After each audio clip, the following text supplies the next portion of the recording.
A Santa Casa de Misericórdia Dona Carolina Malheiros, instituição centenária de São João da Boa Vista, passou por transformações significativas em 2025. A reforma e ampliação do centro cirúrgico, concluída em dezembro, representou um investimento de aproximadamente R$ 1.400.000. O projeto ampliou a capacidade de atendimento, modernizou equipamentos e reforçou a infraestrutura para procedimentos cirúrgicos. Para falar sobre esses e outros avanços e os planos futuros da instituição, recebemos hoje Márcio Francioli, vice-provedor da Santa Casa. Márcio, seja muito bem-vindo, obrigado pela sua presença mais uma vez aqui para prestar contas à população do trabalho da provedoria da Santa Casa Dona Carolina Malheiros. Seja bem-vindo. Aliás, sou eu que agradeço, em nome da mesa diretora, essa oportunidade de estar falando com você. Muito obrigado. E muito obrigado a todos que nos assistem, essa chance de poder mostrar os números da Santa Casa e tudo aquilo que a gente tem e pretende se fazer. E o momento é esse, né? O momento de balanço do ano, de refletir sobre o que foi feito, o planejamento que foi estabelecido, o cumprimento de metas. O que é que você destaca desse ano de 2025, Márcio? Magalhães, o número de procedimentos que foram feitos dentro do centro cirúrgico e do momento que ainda nós atravessamos da reforma, vamos falar sobre ele. Nós fizemos esse ano de 2025 uma média de 450 procedimentos dentro do centro cirúrgico mês.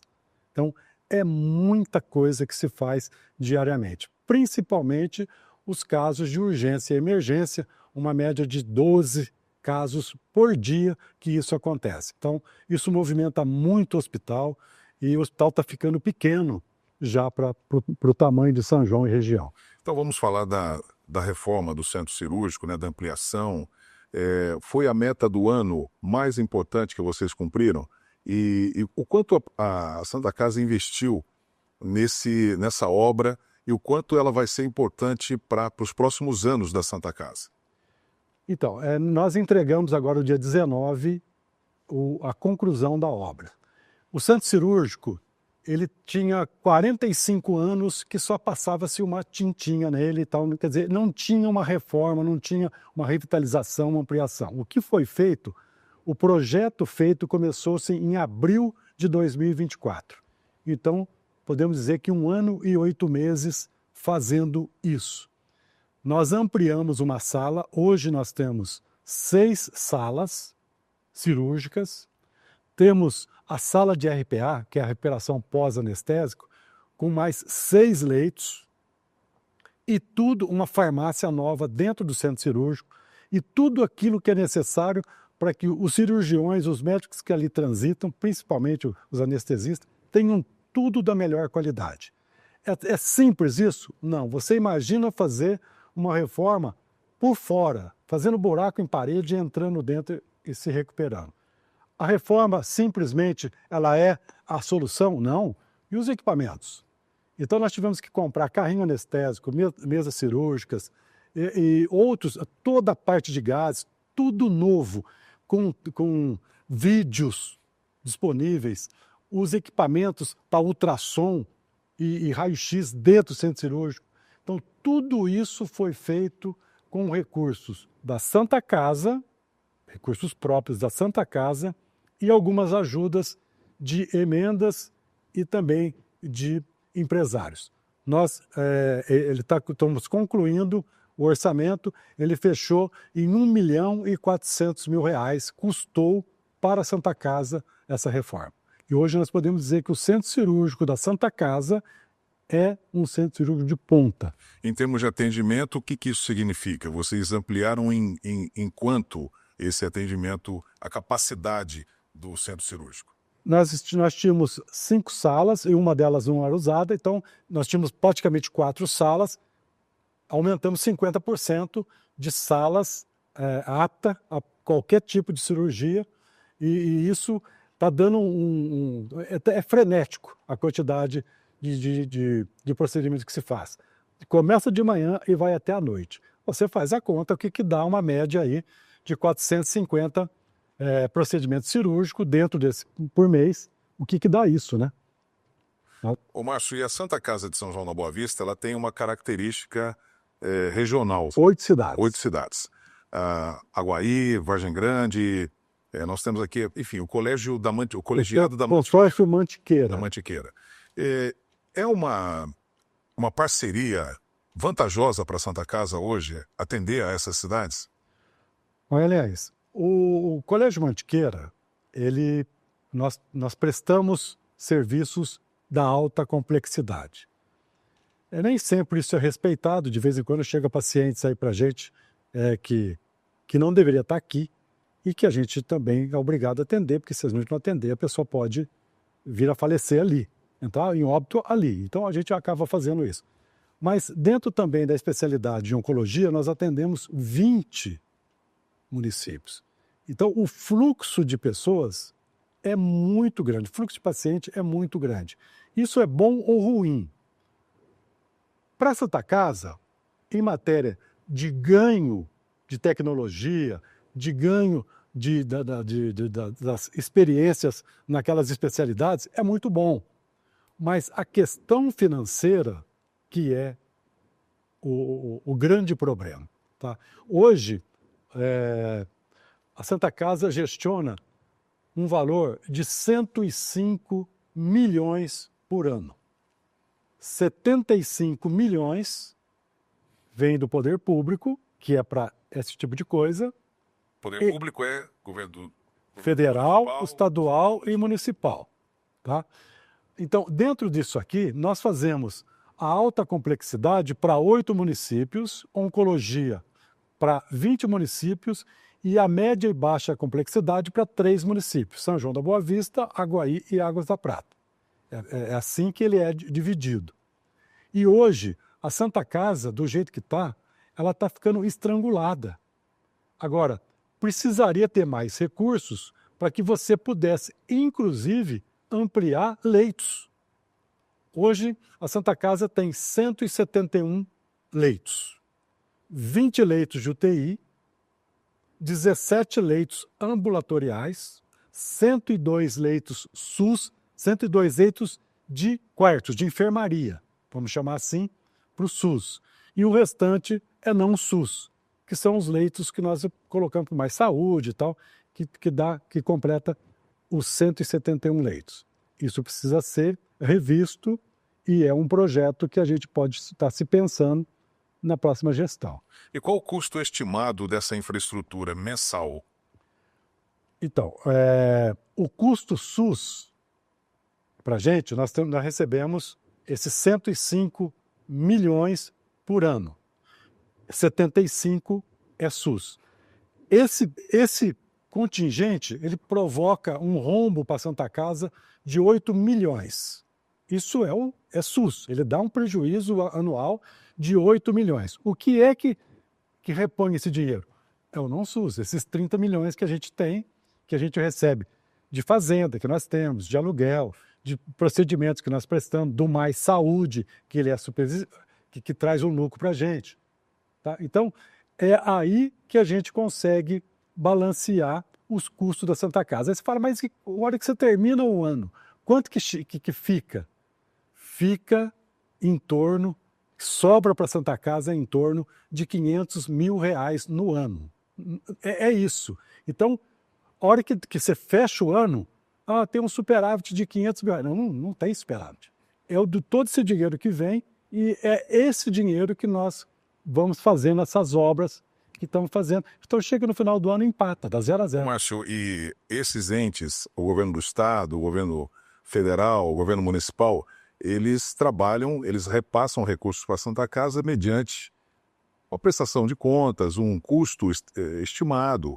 E vocês hoje têm condição de colocar isso? Quanto custa um procedimento hoje na Santa Casa? Então, hoje, os custos o dinheiro que entra, que nós falamos que é principalmente do governo federal e do governo estadual, são pós-serviço prestado. Então você presta o serviço e depois você recebe. Tá? Então o pessoal fala muito, porque veio aqui o SUS paulista. O SUS paulista, lá atrás, era o posto Santa Casa, a gente recebia um valor fixo. Hoje não tem mais fixo. Se você fizer, você recebe. O SUS paulista é por produção. Por produção. Se você fizer, você recebe. Se você não fizer, você não recebe. Por isso está cheio de Santa Casa quebrada por aí. Porque não consegue fazer todos aqueles procedimentos. Então, você fez uma pergunta, eu vou te dar aí um exemplo. O parto, que é uma coisa normal. Santa Casa hoje, São João da Boa Vista, tem um número de aproximadamente 100 partos mês. Mais ou menos é isso que acontece. 90% disso é cesárea. 10% são os partos normais. Quanto que você recebe? Olha, o parto vindo do SUS, ele vem para Santa Casa, mais ou menos, os números dá R$350 que o SUS paga. O SUS paulista acrescenta 4 vezes isso. Mas ele ainda custa mais do que isso. Então, resumindo, se você fizer os custos de partos normais, ele sobra uma receita de R$90 para Santa Casa. A cesárea dá um prejuízo de 350 por parto. É assim que funciona. Isso considerando o SUS paulista. E como é que você faz frente, Márcio, às despesas de custeio? O dia a dia da Santa Casa, né? Insumos. A parte, vamos dizer assim, que se paga médicos, insumos e funcionários, ele está diluído em todo esse dinheiro que vem.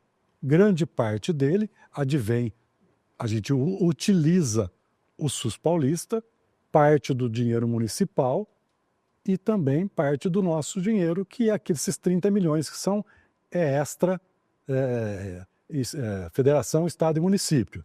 Então, hoje, a gente tem que equacionar essas contas em cima daquilo que a gente recebe, balanceando. Mas fala, mas e o pessoal da Santa Casa? É suficiente? Hoje, a Santa Casa está operando com 20% a menos de pessoas na assistência. Nós deveríamos ter muito mais enfermeiros, técnicos de enfermagem lá dentro. A gente não consegue ter, porque senão... Há um déficit de mão de obra. Tem que ter, porque senão não consegue pagar. Muito bem, no próximo bloco a gente continua aqui a nossa conversa com o Márcio Francioli, que é o vice-provedor da Santa Casa de São João da Boa Vista, e ele vai falar sobre o futuro, as ampliações da Santa Casa. Até já.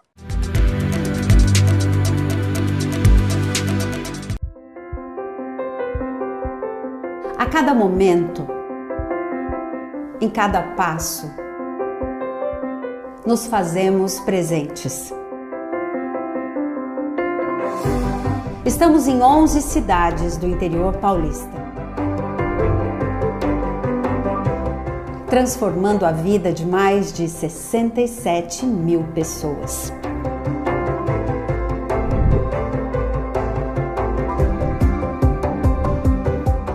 Fazemos da saúde o nosso propósito.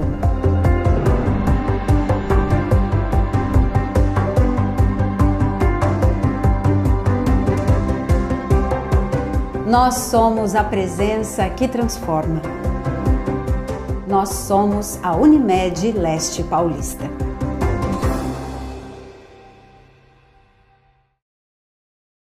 Na Bela Capri, cada detalhe é pensado para te entregar uma bela experiência.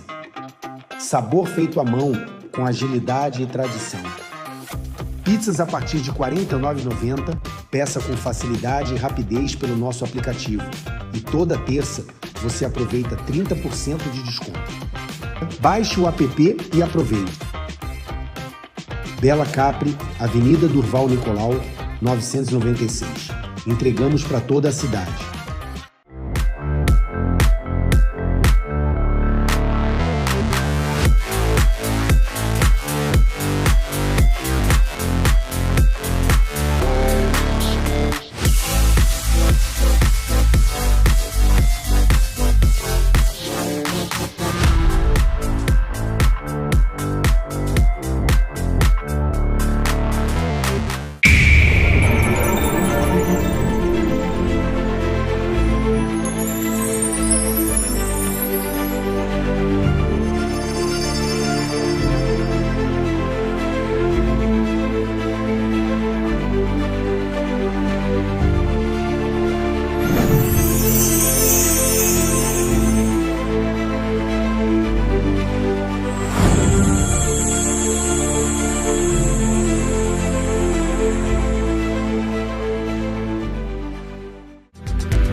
Você está acompanhando o Região aqui pela TV União, em sinal aberto e digital para todas as cidades da nossa área de cobertura e também nas redes sociais.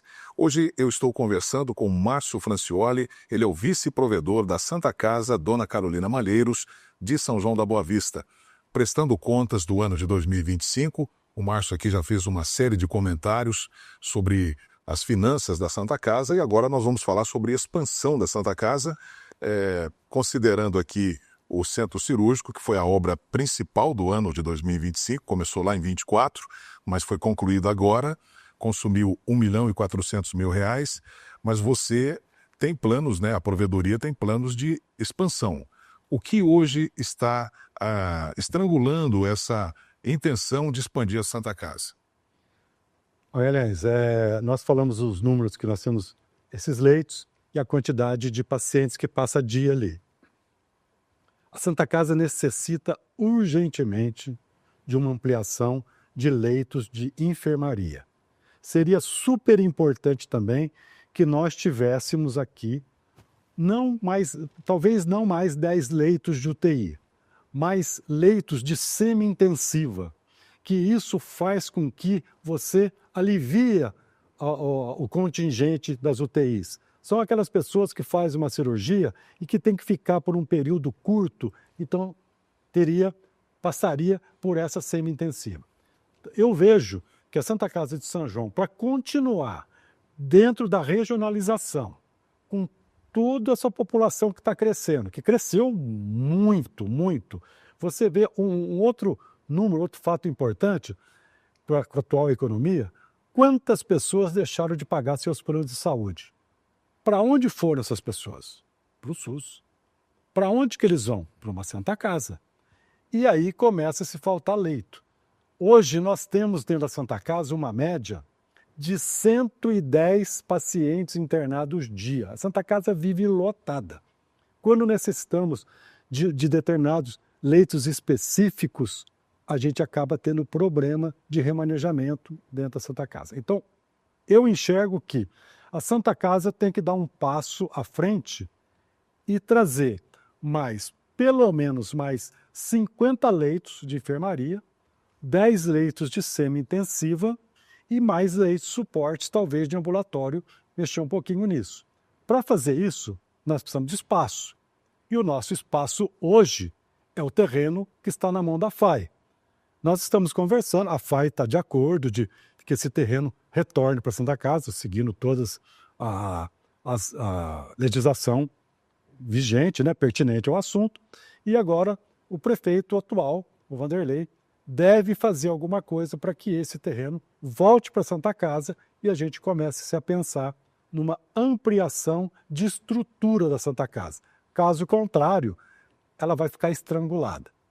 Temos também um projeto que está em andamento, estamos se pensando, de trazer para cá uma especialidade que é a cardiovascular. Super importante isso, muito, mas é muito importante que todas essas pessoas que passam por aqui, que tem que fazer algum procedimento cardíaco, que faça aqui e que fique aqui, e não ter que se mandar embora, que o custo é muito maior. Então, tem essa necessidade e a gente está apostando nisso. Você falou da Unify e há a possibilidade também de evoluir as tratativas em relação às residências médicas do curso de medicina?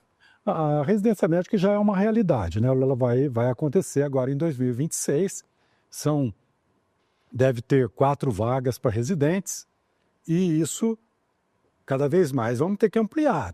Não tem outro jeito. Essas pessoas, esses médicos vão estar aqui dentro e dentro da Santa Casa, os pacientes têm que se aumentando, nós temos que trazer paciente para eles. Então, isso é super importante também. Mas a parceria Santa Casa e FAI é uma realidade, sem problemas, nós temos um contato muito estreito com o Marco Aurélio, com toda a equipe dele. Então, eu acredito que agora em 2026 vai acontecer tudo isso. Você fala aqui do problema de espaço físico e na gestão passada houve a inauguração de um espaço, né, dentro da Santa Casa, um espaço até generoso, destinado para a UTI neonatal. Só que essa UTI neonatal, ela não saiu do papel.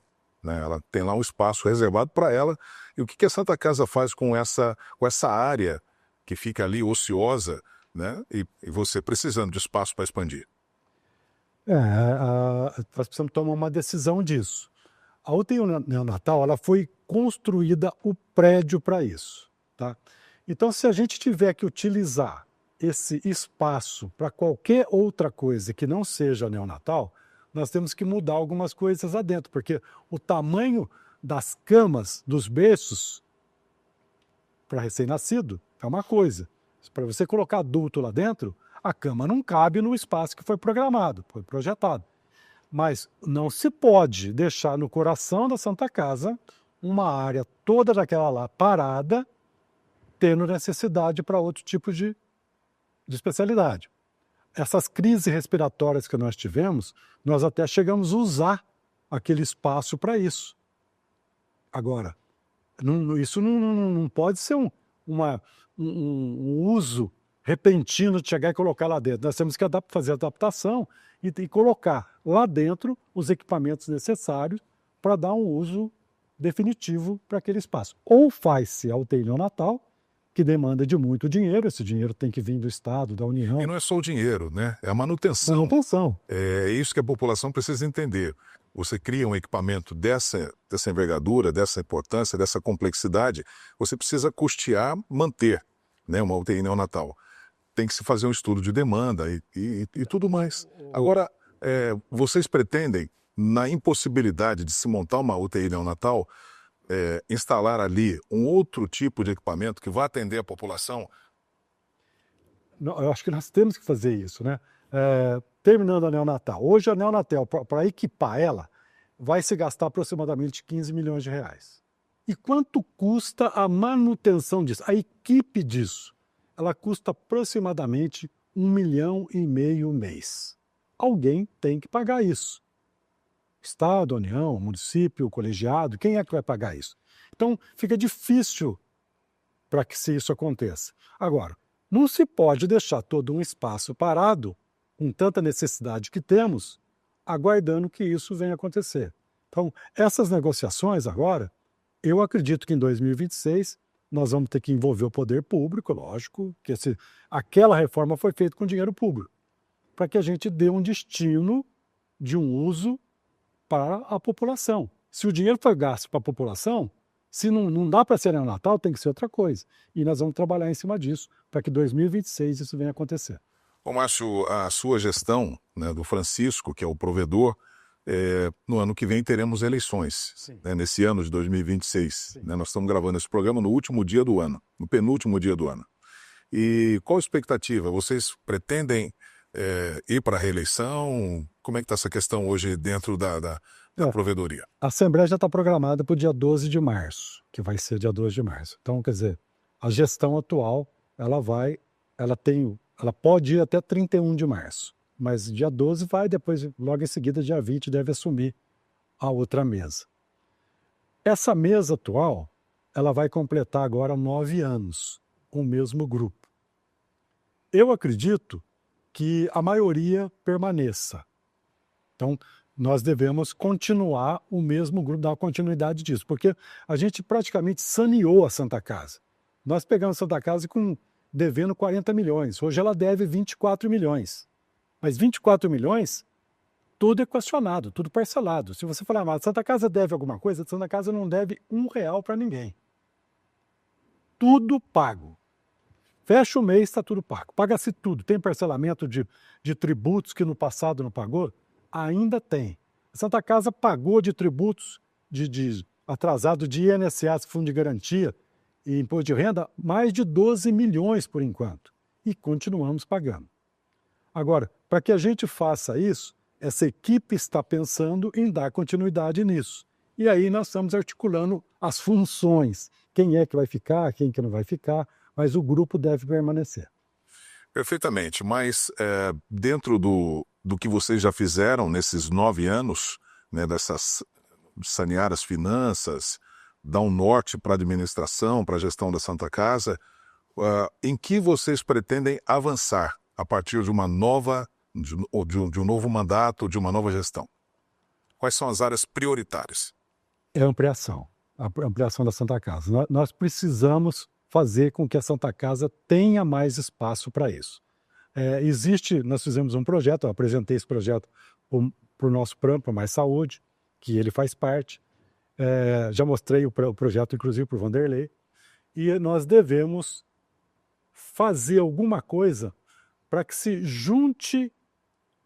Hoje nós temos 2 UTI, 20 leitos, UTI 1, UTI 2. Junte-se as UTIs, fica uma só, e naquela que ficar vaga, fazer aquilo que eu disse para você, uma semi-intensiva, não mais 10 leitos. Então, e aí, nesses locais que vão vagando, a gente faz adaptações para leitos. E na UTI neonatal, nós temos que fazer alguma coisa para ampliar